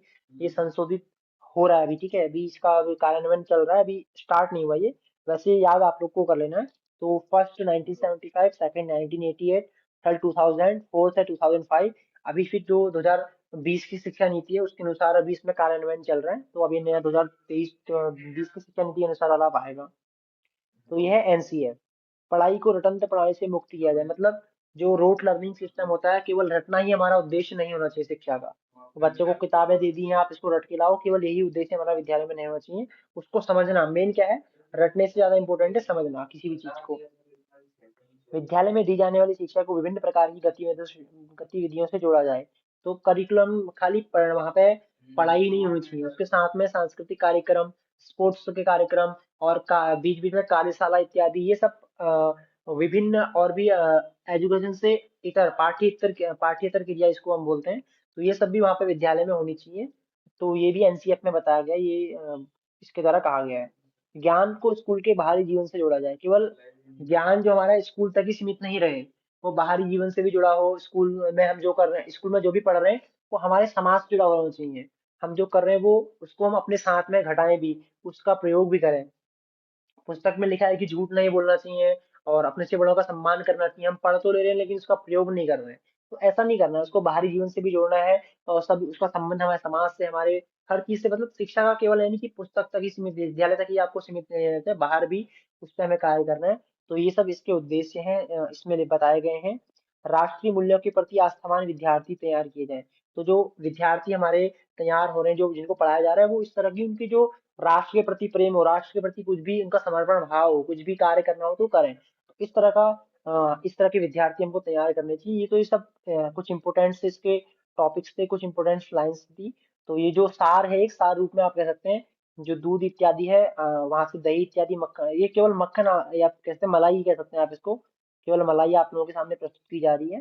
तो ज्यादा, वैसे अगर आप इसको पढ़ेंगे तो 200-300 पेज, 100 से ऊपर पेज का आपको पीडीएफ पढ़ना होगा। तो उतना अभी पढ़ने की कोई जरूरत नहीं है, क्योंकि उतने से आपको कोई मतलब नहीं है। वो जब आप आगे बीएड करेंगे या एमएड करेंगे, आगे अगर शोध पीएचडी इत्यादि करेंगे शिक्षा शास्त्र विभाग से, तो तब आपके लिए इम्पोर्टेंट होगा। तो अभी जितना इम्पोर्टेंट है वो है, आपको ये पता होना चाहिए इसके जो सन है, कितनी बार अभी तक हो चुका है, और कुछ ये प्रमुख मान लीजिए क्वेश्चन दे देता है, यहाँ से घुमा सकता है आपको। तो ये चीजें आपको पता होनी चाहिए। तो इतना क्लियर आप लोग रखिएगा। आगे देखिए कुछ इंपोर्टेंट दोबारा से डेट यहाँ पे दी हुई है, इनको एक बार और देख लेते हैं। तो वुड घोषणा पत्र का टाइम सबसे फर्स्ट पहले हमने देखा था 1854 में, इसका समय है। भारतीय शिक्षा आयोग, अभी कंफ्यूजन जो भी है उसको दूर कर लीजिएगा। भारतीय शिक्षा आयोग जो है हंटर आयोग इसको कहा जाता है, 1882 में। और दूसरा जो है ना, कोठारी आयोग, उसको क्या बोलते हैं, राष्ट्रीय शिक्षा आयोग। तो ये कंफ्यूज मत होइएगा इसमें। तीसरा देखिए, भारतीय शिक्षा नीति 1904 में भी आई थी, लॉर्ड कर्जन के द्वारा उस टाइम निकाली गई थी। तो ये भी एक ये डेट्स जितनी है इसका स्क्रीनशॉट ले लीजिए। बाकी पीडीएफ वगैरह भी मैं आपको शायद टेलीग्राम में इसको मैं अपलोड कर दूंगा, या पहले से हो सकता है। नहीं तो देखिए, जो भी लोग पेपर जितने लोगों ने पेपर हमने हमारे द्वारा जिनको दिए हुए हैं, वो लोग मैसेज कर दीजिएगा उन सबको, ये पीडीएफ और भी भेजने हैं तो वो सब उनको भेज दिए जाएंगे। ताकि उसको भी मैं अभी लास्ट में वो भी आपको बता दूंगा। भारतीय शिक्षा नीति, गोपाल कृष्ण गोखले, इन्होंने भी एक अपनी नीति बनाई थी, भारतीय शिक्षा नीति को 1901 में। तो ये वैसे उतना पूछा नहीं जाता है, जो इम्पोर्टेंट है पूछने वाला वो मैं आपको पढ़ा दिया हूँ। ये भी कुछ डेट्स हैं, बाई चांस आ गया तो आ सकता है। तो इसको भी आप लोग ध्यान में रखिएगा, एक बार पढ़ लीजिएगा। तो आगे, प्रौढ़ शिक्षा का आरंभ 1944 से हुआ था। विश्वविद्यालय आयोग, इसकी स्थापना 1948 में हुई है, राधा कृष्ण आयोग के नाम से भी जानते हैं। माध्यमिक शिक्षा आयोग, इसको मुदालिर आयोग के नाम से भी जानते हैं, 1952 इसका टाइमिंग है। संस्कृत शिक्षा आयोग वेरी वेरी इंपॉर्टेंट है। आज इसके बारे में देखिए, यहाँ पे ज्यादा कुछ नहीं लिया हुआ है। 1956 में अभी 2 बार संस्कृत शिक्षा आयोग का गठन हुआ है। फर्स्ट हुआ था 1956 में। इसके जो अध्यक्ष थे वो थे डॉक्टर सुनीति कुमार चटर्जी महोदय। तो यहाँ से भी क्वेश्चन पूछे जाते हैं संस्कृत शिक्षा आयोग से। तो इसको भी आप लोग, अभी मैं आपको आगे क्लास में पढ़ाऊंगा इसको एक दिन, क्योंकि आज इस संस्कृत शिक्षा आयोग के बारे में इसमें लिखा नहीं है। यहाँ पे, या फिर मैं यहीं पे आपको बता देता हूँ, आप लोग लिख लीजिए। एक तो यहाँ पे लिखा हुआ है, 2 बार संस्कृत शिक्षा आयोग आया हुआ है। इसी में साथ ही में ज्वाइन कर देता हूँ। देखिए, फर्स्ट जो संस्कृत शिक्षा आयोग था, उसका गठन हुआ था 1956 में। और उसके अध्यक्ष हैं सुनीति कुमार अटल जी, ठीक है। इसको लिख लीजिएगा, सुनीति कुमार, या सुनीति भी लिख मिलता है, कहीं कहीं कहीं सुनीत दिखाई देता है। तो इनका नाम है प्रोफेसर सुनीति कुमार चटर्जी, जो इस आयोग के अध्यक्ष थे, प्रथम संस्कृत आयोग के। और जब सेकेंड बार इसका गठन हुआ था, ये फर्स्ट, अब है सेकेंड। सेकंड का आप लोग लिख लीजिए। इसका टाइमिंग है 2014 में, 2014 में दोबारा संस्कृत आयोग का गठन हुआ है। और इसके जो अध्यक्ष थे वो है पद्म भूषण सत्यव्रत शास्त्री जी। नाम लिख लीजिए आप लोग कॉपी में, या फिर नोट कर लीजिए। पद्म भूषण से सम्मानित थे सत्यव्रत शास्त्री, ठीक है। सत्यव्रत शास्त्री। मैं यहाँ पे हल्का सा शॉर्ट में लिख दे रहा हूँ और बोल दे रहा हूँ, आप लोग वीडियो बाद में देखेंगे तो समझ जाएंगे। सत्यव्रत शास्त्री जी इसके अध्यक्ष थे, इसको लिख लीजिएगा। और प्रथम संस्कृत शिक्षा आयोग है, जो है उसके अध्यक्ष थे सुनीति कुमार चटर्जी, और समय था उसका 1956। और सेकंड जो है अ, उस 2014 में इसका गठन हुआ, सेकंड संस्कृत शिक्षा आयोग का, और इसके अध्यक्ष थे डॉक्टर सत्यव्रत शास्त्री जी। तो ये दो संस्कृत शिक्षा आयोग संबंधी चीजें हैं। बाकी इसके बारे में आपको दोबारा भी नेक्स्ट क्लास जो होंगी वहां पे मैं आपको बताऊंगा दोबारा अच्छे से। तो यहाँ पे एक मैं शॉर्ट में आपको बता दी, शॉर्ट में वैसे इंपॉर्टेंट यही पूछता है संस्कृत शिक्षा आयोग से, अगर क्वेश्चन पूछेगा तो यही आपसे पूछा जाएगा। पहला जो है उसके अध्यक्ष कौन थे, उसका समय क्या है। दूसरा जो आयोग है उसका समय मैं दोबारा एक बार लिख देता हूँ, 2014 में गठन हुआ था। और जो अध्यक्ष थे वो थे कौन, डॉक्टर सुनीति कुमार, डॉक्टर पद्म भूषण, नहीं सॉरी, पद्म भूषण सत्यव्रत शास्त्री जी। इसको लिख लीजिए नाम आप कॉपी में, समय और उनका नाम। इनकी रचनाएं भी देख लीजिएगा, इनकी रचनाएं भी काफी इंपॉर्टेंट है, ये भी कभी कभी पूछ लेता है। तो ये पद्म भूषण सम्मानित है, पद्म भूषण से, ठीक है। सत्यव्रत शास्त्री, सेकंड संस्कृत आयोग। फर्स्ट है टाइमिंग 1956, और नाम है उनका डॉक्टर सुनीति कुमार चटर्जी। और सेकंड है 2014, और डॉक्टर पद्म भूषण सत्यव्रत शास्त्री जी। तो ये हैं दो संस्कृत आयोग जो काफी इंपॉर्टेंट है हमारे लिए। आपने आगे देखिए कोठारी आयोग, इसका समय आपको बताइए 1964 से लेके 66।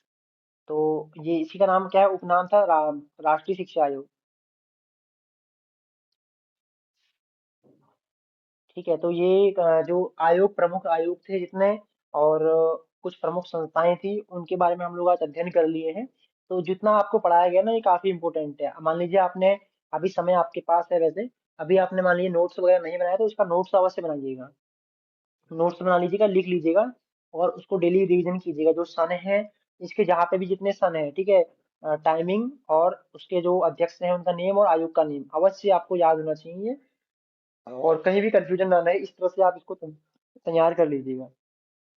सभी आयोग का नाम, उनके अध्यक्ष, सभी प्रमुख संस्थाएं, उनका नाम और उनके अध्यक्ष। तो ये आपका होमवर्क है। आगे की जो क्लासेस होंगी मैं वो उनमें आपसे पूछूंगा भी, ये नहीं कि केवल आप यहाँ पे पढ़ रहे हैं और ज्वाइन हो रहे हैं, ये नहीं, आपको पढ़ना भी है, उसको याद भी करना है।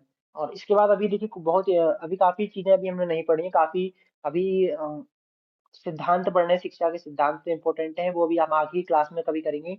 और जो इम्पोर्टेंट है देखिए, प्रमुखवाद, आदर्शवाद, प्रयोजनवाद, यथार्थवाद, अभी वो मैं नेक्स्ट क्लास में समय के अनुसार देखिए होता कि कल को करूं या फिर आगे की जो भी क्लास होंगी, तो वो सभी वाद, उनके प्रमुख जो वाद के व्यक्ति हैं, प्रवर्तक हैं, उनका समय क्या है वो भी मैं आपको बता दूंगा। हो सकता है कि मैं लिखवा दूं आप सभी को, तो वो चीजें भी आप आगे याद करने वाली चीजें हैं। तो ये सब जल्दी से जल्दी इनको लिख के समझ आप लोग समझ जाएंगे। तो आज का जितना भी, एक बार आप अगर कुछ कहीं क्लियर नहीं है तो अब क्वेश्चन जो भी है आप पूछ लीजिएगा लास्ट में। क्वेश्चन के बाद अब कुछ क्वेश्चन है उनको हम कर लेते हैं पहले, उसके बाद हम आगे क्वेश्चन आंसर कर लेंगे। तो एक क्वेश्चन आपके सामने यहाँ पे देखिए दिखाई दे रहा होगा, इसमें यहाँ पे चार आयोग हैं, और चार आयोगों के जो है उनका ही उपनाम है, देखिए उनका ही उपनाम है, मैंने आपको बताया था। कोई भी आयोग के अध्यक्ष जो होते हैं उसी के नाम से उनका उपनाम होता है, और उनका समय भी आपको पता होना चाहिए। तो अभी मैं इसका आंसर सभी लोग कमेंट में बताइए, जितने भी लोग यहाँ पे अभी क्लास में ज्वाइन है, तो सभी कमेंट में बताइए, देखते हैं कितने लोग का आंसर अभी सही आता है, कितने लोग अच्छे से इसको समझ पाए हैं।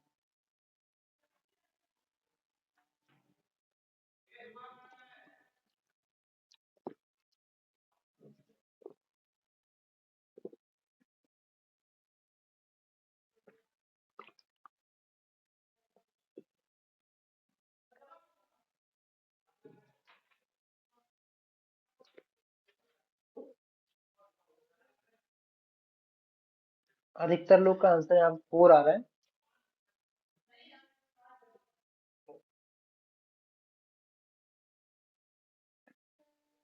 राधा कुमारी जी कुछ कहना चाहते हैं, सेकंड आयोग एन गोपाल स्वामी। लास्ट में बताइएगा आप क्या कहना चाह रहे हैं।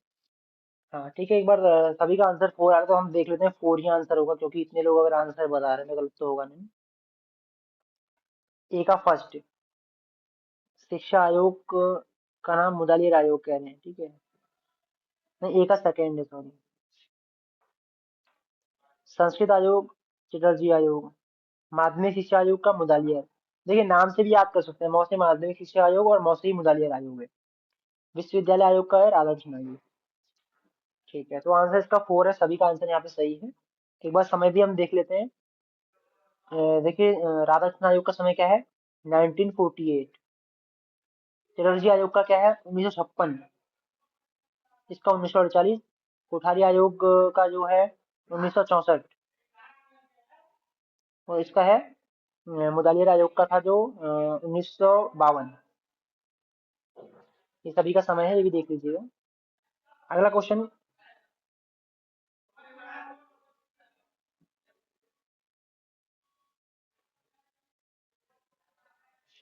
देखिए, ये भी पूछा गया है, भारतीय शिक्षा नीति गोपाल कृष्ण गोखले, इसको भी एक बार देख लीजिएगा, जो ऊपर स्लाइड आई थी। और प्रौढ़ शिक्षा आयोग जो है वो भी वहाँ पे केवल एक सन है उसका, वो भी देख लीजिएगा। बस सन याद कर लेना है इसका। बाकी एनईपी जो है, देखिए यहाँ पे इसका आंसर हो जाएगा 2020। राष्ट्रीय शिक्षा नीति जो है ये कब आई थी? 2020 में। अच्छा, एनईपी दिया हुआ है ना, 1986। आंसर देखें क्या दे रहे हैं आप लोग, सभी का आंसर एक वहाँ पर ऑप्शन नंबर 1 दिखाई दे रहा है। 1 देख लेते हैं।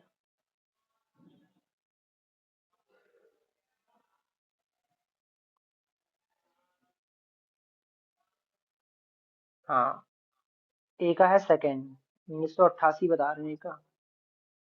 आप लोग के हिसाब से चलते हैं अभी। बी का फर्स्ट, सी का फोर्थ, और डी का थर्ड। तो ये आंसर भी है, ठीक है। अगला क्वेश्चन। शिक्षा आयोग से नियुक्ति काल कः आसीत्।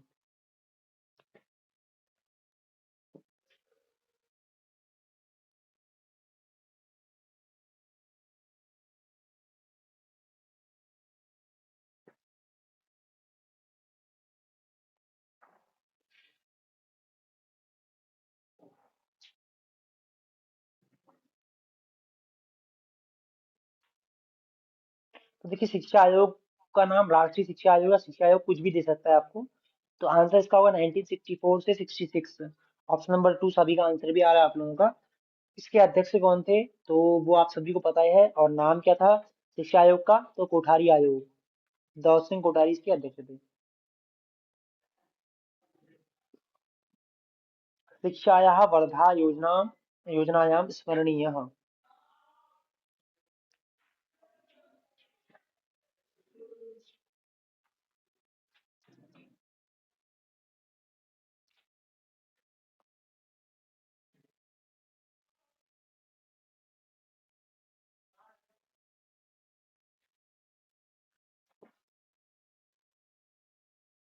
तो आंसर यहाँ पे भी आपका सेकंड दिखाई दे रहा है। आंसर देखिए, बताया भी था मैंने, वर्धा शिक्षा योजना 1937 इसका समय है।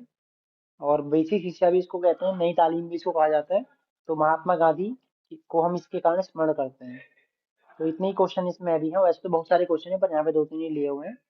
तो आज का मैं रिकॉर्डिंग एक बार ऑफ कर देता हूँ, तो इस क्लास में इतना ही।